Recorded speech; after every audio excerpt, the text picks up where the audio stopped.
মা মাটি মানুষের সরকার উনি চালাচ্ছে না, মা মাটি মানুষকে মেরে ফেলার সরকার চালাচ্ছে। জেলের মধ্যে বারবার অপরাধীদেরকে মেরে ফেলা হচ্ছে। এর দাবি এর আগে আমরা অনেক জায়গায় দেখেছি, আমরা কিছুদিন আগে বারুইপুরেও দেখলাম।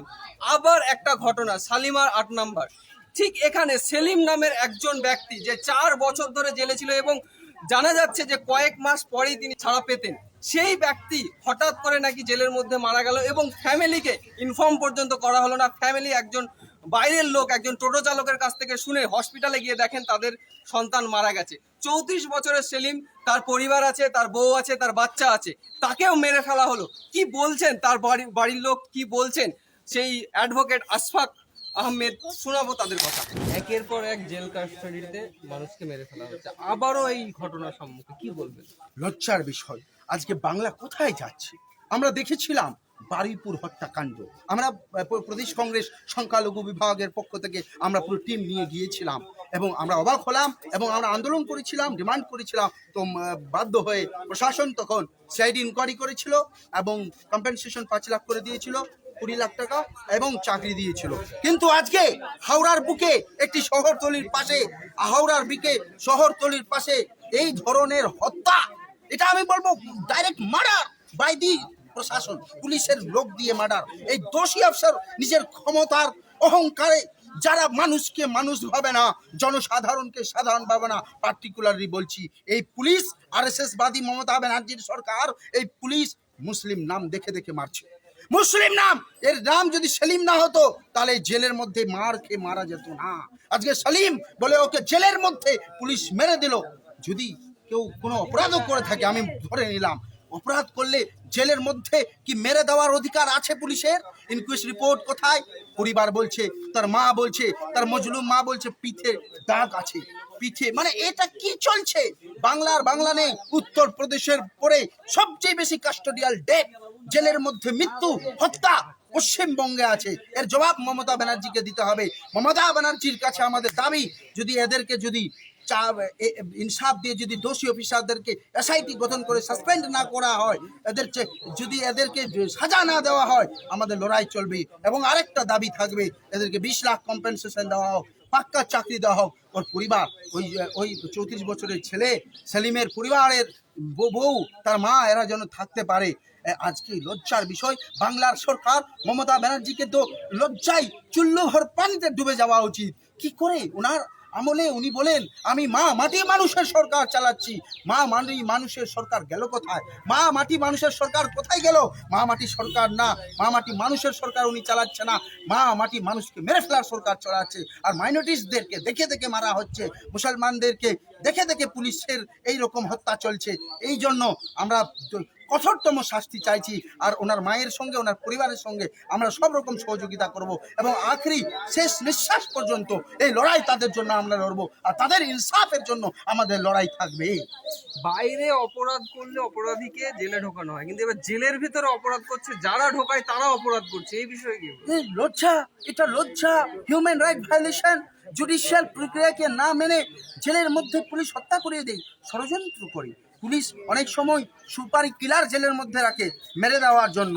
এই ধরনের কি চলছে? এই পুলিশ, এরা কি প্রশাসন ল অ্যান্ড অর্ডার সিচুয়েশনকে বাঁচানোর জন্য এসছে, না ল অ্যান্ড অর্ডার সিচুয়েশনকে ধ্বংস করে দেওয়ার জন্য এসছে? এরা শান্তি করার জন্য না, এরা দেশের মানুষকে শেষ করে দিতে চায়। এরা বাংলার মুসলমানদেরকে শেষ করে দিতে চায়, বাংলাকে শেষ করে দিতে চায়, ধ্বংস করে দিতে চায়। আর মানুষকে মানুষ মনে করে না, সাধারণ মানুষকে পুলিশ মানুষ করে না, কুকুরের মতন আচরণ করে। এই পুলিশ অনুব্রত মণ্ডলকে জেলে ভরতে পারে না, কেষ্ট এত পুলিশকে ধরে গালি দিল, এমন গালি দিল, জলে ধরতে পারে না। আর এই বাংলার গরিব মুসলমানদেরকে, এই ফ্যামিলিটা কি আছে, গরিব মুসলিমদেরকে নাম দেখে মোহাম্মদ সেলিমকে হত্যা করেছে। এই পুলিশ যদি একে সাজা না দেয়, আমরা এই পুলিশের ইট থেকে ইট বাজিয়ে দেবো। शुरू से तो हम जो देखे वही बोले, तो हमको तो खाली खबर इतना है, पुलिस वाला आके बोला उसको एक्सीडेंट हुआ। जब हमारा लड़का का एक्सीडेंट हुआ तो उसको जब ब्रिज से नीचे गिरेगा तो उसको पूरा चोट रहेगा, जहाँ तहाँ गोड़ हाथ फूटेगा, कुछ नहीं, खाली यहाँ पर एक गोल छेदा है। हम सब कागज रखे हैं, फोटो वोटो सब कब्रिस्तान के सब रखे हैं, हम सब निकालेंगे, टेम आएंगे, हम सब निकालेंगे। खाली एगो ही है, छोटा है, अनवर के। सलीम का बारे में, सलीम का साथ सलीम का बताइए, पूरा घटना क्या हुआ, कैसे क्या हुआ, पूरा बताइए। जेल में तो क्या हुआ, जेल में तो बोल रहा है कि वो फांसी लगाया। वो तो जेल के अंदर में तो हम देखे नहीं, हमको हावड़ा हॉस्पिटल से खबर मिली, हम गए तो देखे हैं डेथ हो गया। तो लड़का को छूटने वाले थे। और सुने लड़का ये सब बोला कि ये पर अब सुनने में आया कि अब ये 1-2 महीना में छूट जाएगा। छूट जाए 1-2 महीने में, फिर फांसी क्यों लगेगा? फांसी की लगाएगा। आपको शक है किसी पे? शक तो जेल के अंदर में हम शक किसको बताएं।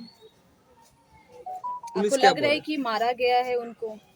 हाँ, ये तो मारा गया है, उसका तो चोट देख के सब बोलेगा मारा गया, सब बोल रहा बोलेगा। कहाँ पे चोट लगी? पूरा पीठ में डंडा का दागी है। हाँ, दिखा रहा है। अच्छा, आप लोगों ने अभी तक कुछ कंप्लेन क्यों नहीं किया है? हमारा पीछे कोई नहीं, हम दौड़ नहीं सकता, हम तो बीमार है अभी तो सब, हमको एक्सरा हुआ है, बीमार है। पुलिस ने कुछ बताया कि क्या हुआ? पुलिस बोलता नहीं, कुछ नहीं, जाओ भगा दे रहा। पोस्टमार्टम रिपोर्ट कुछ आया है? पोस्टमार्टम काल हुआ है, अभी रिपोर्ट नहीं मिला है, रिपोर्ट मिलने के बाद क्या करना है। आप लोग क्या कंप्लेन करेंगे? हाँ, कंप्लेन क्या चाहती हैं अभी? अभी चाहती क्या है? बहु केस उस किया है, वो लोग के हाथ में सब कागज है। कई बच्चे हैं उसके? उसका 3 लड़की है, छोटा छोटा लड़की है? हाँ, 4 साल से हम रखे उसको। जो नीमक रोटी जो हो रहा है खिला रहा है, एगो बुढ़ी माँ कितना खाती। बॉडी को दफना दिया गया? हाँ, बड़ी कल दफना दिया है, सब फोटो रखे हैं, हमारा नाती अभी आप अनवर का बेटा। अभी आप क्या चाहते, क्या प्रशासन से क्या मांग कर रहे हैं? शासन से क्या मांगेंगे, हमारा लड़का के इंसाफ चाहिए और क्या मांगे। जब वो जेल खट लिया, फिर उसको ऐसा सजा किस लिए हुआ? उसको ऐसा किया कि उसका जान से चला गया। अच्छा, बॉडी भी आपको देखने को नहीं दिया जा रहा था, ऐसा कुछ? नहीं, बॉडी वहाँ पर जब हॉस्पिटल में ले गया, हमको देखने नहीं देता था। हॉस्पिटल में कौन लेगा? पुलिस? हाँ, पुलिस ले गया था, और वो डोम उम रहा। आपको खबर कैसे मिला? हमको कोई टोटल, अब मेरा समझ नहीं है ना, उस लोग का खबर गया, वो लोग हमको फोन किया तुम्हारा बेटा कैसा हुआ। देखिए, ये पूरे वेस्ट बंगाल का ये हाल है कि जेल के अंदर में बहुत सारे लोगों का कत्ल होता है। शायद यूपी के बाद सबसे ज़्यादा वेस्ट बंगाल में जेल में जो लोग हैं उनका कत्ल होता है, उनका खून होता है। इससे पहले कई वारदातें हो चुकी हैं, बरईपुर में भी हुआ था। बरईपुर जेल में 5 लोगों को मार दिया गया था और एक ही थाना के तहत उन्हें संदो चोरी केस में उठाया गया था। 4 लोगों को, उसमें भी हम लोग गए थे। बाद में उन लोगों को एक नौकरी और 5-5 लाख रुपया मिला था। पहले तो इनकार, वहाँ के एसपी ने इनकार कर दिया था कि ऐसा कोई खबर नहीं है। अभी ये जो हावड़ा में ये होता है, ये हावड़ा के अंदर में जेल में बहुत दिनों बाद सुना गया, लेकिन ख़ास तौर से ये जो साउथ हावड़े का जो इलाका है, ये यहाँ की प्रशासन पूरी तरह से निकम्मी है। और यहाँ के तमाम, हमको लगता है कि जो थाना के थाना प्रभारी हैं, ओसी हैं या आईसी हैं, उन लोगों की ये मिली भगत से होती है। हावड़ा में आप आएंगे, देखेंगे कि साल में 1 या 2 मर्डर यहाँ होता है। आप क्राइम रिपोर्ट निकाल लें, 2 मर्डर या 1 मर्डर, कहीं का कभी कभी 1 सालों में 3 खून होता है। तो ये जेल के अंदर में हुआ है, ये मल्लिक फाटक जेल में हुआ, लेकिन ये हावड़ा के लिए कोई नई चीज़ नहीं है। इसलिए उनकी वालदा से अभी हम लोग मिले हैं, उन्होंने कहा है कि हमें शक है कि उनका कत्ल किया गया है जेल के अंदर में। तो उन्होंने कहा, एक चीज़ और कहा कि बदन पे ज़ख्मों के निशान है, दाग है। तो एक और दूसरी बात ये कि वो सेल में है, तो सेल में तभी डाला जाता है जब उन पर जानलेवा हमला होने का साजिश हो, या वो किसी पर जानलेवा हमला करने की साजिश करते हैं, कोशिश करते हैं, तब होता है। तो अगर सेल में बंद थे तो फिर कैसे उन्होंने फांसी लगाया? और फांसी अगर लगाया तो किस चीज़ से फांसी लगाया? और जिस चीज़ से फांसी लगाया वो सेल के अंदर में मौजूद कैसे हुआ? इसका मतलब ये है कि जाहिर सी बात है, नासमझ आदमी भी ये समझ जाएंगे कि इन्हें मारा गया है और पीट पीट कर मार दिया गया है। इसलिए हम लोग जेल प्रशासन से मिलेंगे, और अभी हम लोग यहाँ से निकलकर हावड़ा थाना के आईसी से मिलेंगे। हम लोग उनसे भी पूछेंगे कि ये क्या मामला है। फिर यहाँ जेल प्रशासन से मिलेंगे, डीएम से मिलेंगे, पुलिस कमिश्नर से मिलेंगे। और उनकी वालदा को हम लोगों ने कहा है कि ये लड़ाई जब तक आप चाहें लड़ें, हम लोग इस लड़ाई को आगे ले जाएंगे और उन्हें इंसाफ दिलाने की पूरी कोशिश करेंगे। जो मरहूम सलीम को तो वापस हम लोग नहीं ला सकते, लेकिन उनके छोटे छोटे जो बच्चे हैं उनको इंसाफ मिल सके कि उनके वालिद का नाहक वहाँ जेल के अंदर में उनके पिताजी का खून किया गया है। इसलिए हम लोग आज आए हैं प्रदेश कांग्रेस माइनॉरिटी डिपार्टमेंट की तरफ से। अगर ज़रूरत पड़ेगा तो प्रदेश कांग्रेस के सदर जो है शुभंकर सरकार जी से भी हम लोग बात करके आए हैं। उन्होंने कहा है कि आप जाओ, अगर ज़रूरत पड़ेगा तो मुझे भी ले जाना। तो यहाँ से जाने के बाद मैं उनसे भी मिलूँगा और कहूँगा, और इस तरह से नहीं होना चाहिए। यहाँ क्राइम बहुत ज़्यादा है हावड़ा में, और इस इलाके में ख़ास तौर से क्राइम को पुलिस बढ़ावा देती है पैसा खाकर। मैं खुलेआम कहता हूँ इस बात को। पुलिस को कंट्रोल करने की ज़रूरत है, पुलिस को सावधान होने की ज़रूरत है, और ख़ास तौर से पुलिस अगर नहीं समझेंगे तो फिर हम लोग अपने तरीके से उनको समझाना जानते हैं शमीम कि साहब, शांतिपूर्वक तरीके से कैसे थाना घेराव होता है, कैसे एसपी और डीसी ऑफिस घेराव होगा, वो सब हम लोग करेंगे। लेकिन हम लोग शांति से ही करना चाहते हैं। ये लोग चाह रहे हैं कि खून करके साजिश करके किसी को बचा सके, तो हम लोग बचने नहीं देंगे।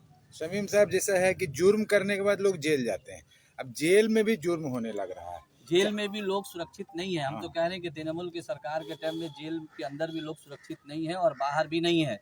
तो जेल के अंदर में है, जुडिशियल कस्टडी के अंदर में है, तो फिर कैसे उनका कत्ल हुआ, इसका जवाब तो देना पड़ेगा जेल प्रशासन को।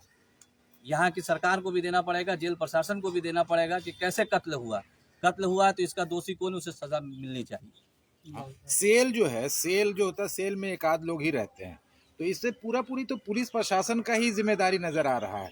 मैं कह रहा हूँ कि पुलिस से मिली भगत के तहत ही होता है। पुलिस जो थाना में लोग उठाते हैं तो किसी न किसी थाना से जो है वो अरेस्ट करके जाते हैं। तो ये थाना के जरिया मिला हुआ एक साजिश होता है कि जेल के अंदर कुछ लोग हैं तो अपने आदमियों को पुलिस वाले बोल के वहाँ कत्ल करवा देते हैं, पिटाई करवा देते हैं। तो जेल प्रशासन और पुलिस प्रशासन का मिली भगत से ही ये काम होता है। ये किसी एक आदमी का काम नहीं होता है। जेल के अंदर में परिंदा पर भी नहीं मार सकता और किसी का कत्ल हो जाए, ये तो मानने वाली बात नहीं है।